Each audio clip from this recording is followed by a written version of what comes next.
যাদের মূলত অভাবের সংসার, তারা প্রত্যেকেই চায় যে এক্সট্রা টাকা ইনকাম করতে, কারণ সেটা তাদের একটা সাপোর্ট সিস্টেম। মানে যদি সংসারেতে একটু অতিরিক্ত টাকা দিতে পারে, তাহলে দেখবে তারা সংসারটাকেও সুন্দরভাবে চালাতে পারে বা ভবিষ্যতের জন্য কিছু টাকা কিন্তু সঞ্চয় করতে পারে। এই জন্য তাদের একটু আলাদা খিদে থাকে যে না, আমাকে যেভাবেই হোক না কেন এক্সট্রা কোনো ইনকাম করতে শুরু করতে হবে বা কোনো ব্যবসার চিন্তা ভাবনা করতে হবে। স্বাভাবিকভাবেই আমাদের সর্বপ্রথম মাথায় আসে যদি কিছু ব্যবসা করা যায় তাহলে কেমন হয়। মোটামুটি কম খরচায়, যেহেতু অভাবের সংসার, আমরা তো অনেকটা অ্যামাউন্ট ব্যবসার মধ্যে ইউজ করতে বা ব্যবহার করতে পারবো না, যাতে অ্যামাউন্টটাও ঠিকঠাক থাকে, মানে বিনিয়োগটা সর্বপ্রথম, আবার যাতে ব্যবসাটাও সুন্দরভাবে চলে বা বর্তমান পরিস্থিতির সাথে তালে তাল মিলিয়েও যাতে আমরা চলতে পারি। সেই জন্যই কিন্তু আমরা অনেক সময় ভাবনা চিন্তা করি যে এমন কোন ব্যবসা ওপর আমরা নির্ভর করব বা কোন ব্যবসাকে আমরা বেছে নেব। আজকে আমি তেমনই তোমাদের সাথে দুটি ব্যবসা নিয়ে আলোচনা করব, যে দুটি ব্যবসা কিন্তু কম ইনভেস্টমেন্টেও করা পসিবল, আর চাইলেই তোমরা কিন্তু করতে পারো, এমন বিশাল কিছু শক্ত ব্যাপার নয়। আর এই ব্যবসা কিন্তু সারা জীবন ধরে চলতে পারে, এমন নয় যে কয়েকদিনের জন্য চলবে তারপরে আবার যথারীতি আমরা সেই ব্যবসাকে গুটিয়ে নিতে পারবো, তা নয়। তোমার গোটা জীবন ধরে তুমি যদি চাও তাহলে এই ব্যবসাকে কিন্তু কন্টিনিউ রাখতে পারো, এবং ইনভেস্টমেন্টটা কিন্তু তুলনামূলকভাবে অনেকটাই কম। বেশি সময় নষ্ট করছি না, আমি একেবারে আমার এই দুটো ব্যবসা নিয়ে আলোচনা করছি। প্রথম ব্যবসাটার কথা বলি, সেটা হলো ফুড ভ্যান। কি এই ফুড ভ্যান? এর জন্য তোমার এখানে দুটো দিক রয়েছে। তুমি তোমার পরিবারকে সঙ্গে নিয়েও করতে পারো বা কোনো কারিগরকেও হায়ার করতে পারো। আচ্ছা, যারা অনেকে হয়তো অনেক রকম রান্না বান্না করতে জানে না, তারা কি করতে পারে, কোনো না কোনো কারিগরকে হায়ার করতে পারে। ফুড ভ্যান বলতে গেলে তোমাকে দেখতে হবে জনবহুল এলাকা কোনটা। হতেই পারে তোমার বাড়ি হয়তো বেশ জনবসতিপূর্ণ এলাকার মধ্যে, তাহলে তো খুব ভালো বিষয়, তুমি তোমার বাড়ির সামনে থেকেই করতে পারো।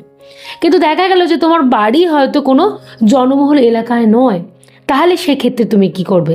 তোমাকে বেছে নিতে হবে এমন কোনো জনবসতিপূর্ণ জায়গা যেখানে মোটামুটি স্কুল কলেজ রয়েছে বা যেখানে সন্ধ্যের দিকে মানুষের একটু জমায়েত রয়েছে, এরম কোনো জায়গাকে তোমাকে বেছে নিতে হবে। এবং সেই জায়গাটা চুজ করে নিয়ে নর্মাল যে ভ্যান, সেই ভ্যান নিয়ে তুমি সেখানে চলে গেলে তুমি তোমার সঙ্গে সহকারী পরিবারের কোনো মানুষকে রাখতে পারো, কারণ একা হয়তো সব কিছু পসিবল হয়ে ওঠে না। আর একটা কথা এখানে বলি, কোনো রকম কিন্তু কোনো লজ্জার বিষয় নেই। ইনকাম তুমি করবে, রোজগার তোমার হবে, তুমি সংসারটাকে সচলে বচলে চালাতে পারবে, তোমার ভবিষ্যৎটা ভালো হবে। তাই আমার মনে হয় তুমি যদি সৎভাবে কোনো ইনকাম করো, সেই ইনকামে কোনো লজ্জা জিনিসটা থাকাই উচিত না। অনেক মানুষের এই প্রশ্নটা আসে যে না, আমি লজ্জা পাচ্ছি, আমি পারবো না। কেন পারবে না? তুমি কি খারাপ কোনো কাজ করছো? তুমি কি কোনো অনৈতিক কাজ করছো? নিশ্চয়ই নয়। তুমি সৎ পথে টাকা ইনকাম করছো, তাহলে লজ্জা কিসের? কোনো লজ্জাকে মনের মধ্যে প্রশ্রয়ই দিও না। তাহলে মোটামুটি তুমি লোকালিটিপূর্ণ, যেখানে একটু জনবসতিপূর্ণ জায়গা, সেই জায়গাকে চুজ করে নিতে পারো।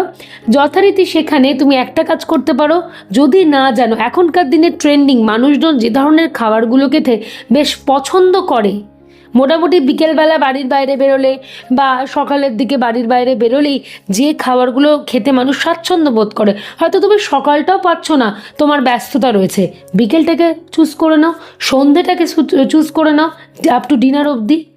মানুষ যে ধরনের খাবার দাবারগুলো খেতে স্বাচ্ছন্দ্য বোধ করে, সেই ধরনের ফুড মেনু তুমি রাখার চেষ্টা করো। হ্যাঁ, তোমাদের মনে এই প্রশ্নটা আসবে, আমি তো বানাতে জানি না। আমি সেই জন্যই বলছি তোমরা কারিগরকে হায়ার করতে পারো। করতে পারো সেই ফুড ভ্যানের মধ্যেই তুমি সিস্টেম করলে একেবারে গরম গরম জিনিসপত্র বানিয়ে সার্ভ করা হচ্ছে। আবার এমনটাও হতে পারে তুমি হয়তো বাড়ি থেকে কারিগরকে দিয়ে সেই সমস্ত জিনিসপত্র বানিয়ে নিয়ে চলে এলে, এবং এমন জায়গায় রাখলে যাতে জিনিসটা গরম থাকে, বা তোমার যদি গরম করে দেওয়ার কোনো অপশান থাকে সেই ব্যবস্থাও করতে পারো, যাতে মানুষ খেয়ে তৃপ্তি পায়, যাতে তোমার নাম চারদিকে ছড়িয়ে পড়ে। প্রোডাক্টটা ভালো রাখার চেষ্টা করো, কোয়ালিটি কোয়ান্টিটির দিকে নজর দাও। প্রথম দিকে তুমি দামটাকে একটু কম রাখো, তাহলে মানুষজন তোমার কাছে আসবে। এই করে দেখবে তুমি 5 জনকে কাছে টানতে পারছো। আর যদি কোয়ালিটি কোয়ান্টিটি ভালো থাকে তাহলে তো কথাই নেই। এই একটা অপশান করতে পারো। এবার হয়তো দেখা গেল যে না, তোমার হয়তো কারিগর হায়ার করাও পসিবল হচ্ছে না, কারণ তাকে কিছু তোমাকে মাইনে তো প্রোভাইড করতে হবে, স্বাভাবিক কথা। তো সেই কারণে তুমি তোমার পরিবারের মানুষজনকে একজোট করে নিতে পারো। অনেকেই আছি আমরা হাতে হাতে অনেক রকম কাজ গুছিয়ে করতে পারি।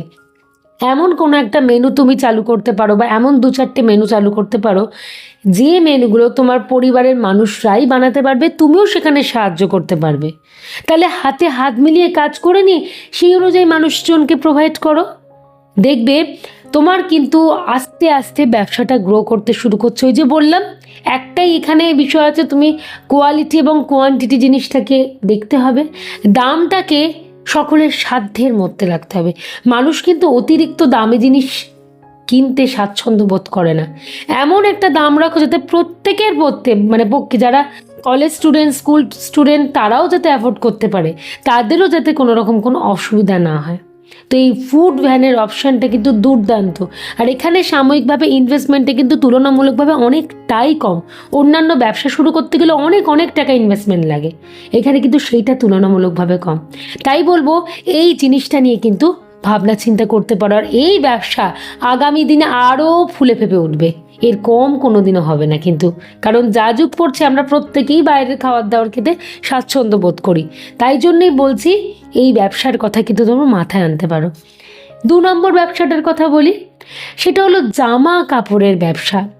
জামা কাপড়ের ব্যবসা তো ভীষণ ভালো।